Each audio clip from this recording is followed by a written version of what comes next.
Sitaki kuishi bila wewe, bora nitangulie mimi. Ni maneno ya mwanadada Nandy, ambapo mara nyingi kwenye ndoa mwanamume ndoa anakufa mapema, ila kwa msanii Nandy anasema bora yeye atangulie mbele ya safari kuliko mpenzi wake Billnass, maana hawezi kuishi bila yeye. Ambapo wasanii hawa Bongo Flava Nandy pamoja na Billnass ambao waliweza kufunga harusi yao, mpaka sasa wameweza kubahatika kupata mtoto mmoja, ambapo mpaka sasa Billnass na Nandy wanaendelea kufanya kazi zao, ambapo kazi kubwa ni kazi ya muziki. Lakini kwa upande wa Billnass yeye anajihusisha na masuala ya electronics, ambapo safari hii Nandy amekuja na wazo ambalo liko tofauti kabisa na wanawake wengine ambao katika ndoa nyingi ambazo tumeziona, mtu wa kwanza ambaye anatangulia kufa huwa anakuwa ni mwanaume kutokana na pilika na majukumu alionayo. Lakini kwa upande wake Nandy anadai kwamba yeye hawezi kuishi bila Billnass, hivyo anatamani yeye ndio atangulie kufa, maana hataweza kuishi bila yeye, hivyo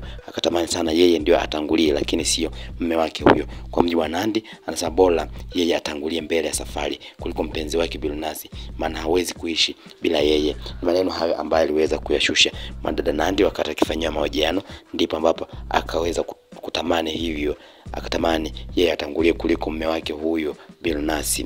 Nikumbuka kwamba Nandy na Billnass wote hao waliweza kukutana baadaye kuwa wachumba miaka kadhaa iliyopita, na ndipo ambapo wakabahatika kufunga ndoa, na baada ya kufunga harusi wawili hao wamebahatika mpaka sasa kupata mtoto mmoja. Lakini sasa Nandy amekuja na wazo hilo ambalo wengi wameona kama ni wazo la tofauti, kwa kuwa hakuna mwanamke ambaye anaweza kutamka maneno kama hayo ya kutaka atangulie yeye kuliko mwanaume. Asilimia kubwa ya wanawake wengi wao wanatamani waume zao watangulie ili wao wabaki kwa ajili ya kulea familia, huko wengi wakiwa wanaamini kwamba mwanaume hawezi kulea familia bila mwanamke. Hivyo kwa Nandy yeye anasema natamani kufa mbele yako, sitaki kuishi bila wewe, bora mimi nitangulie lakini sio wewe, maana sitaweza kuishi bila wewe. Aliweza kuzungumza mwanadada Nandy, the African Princess.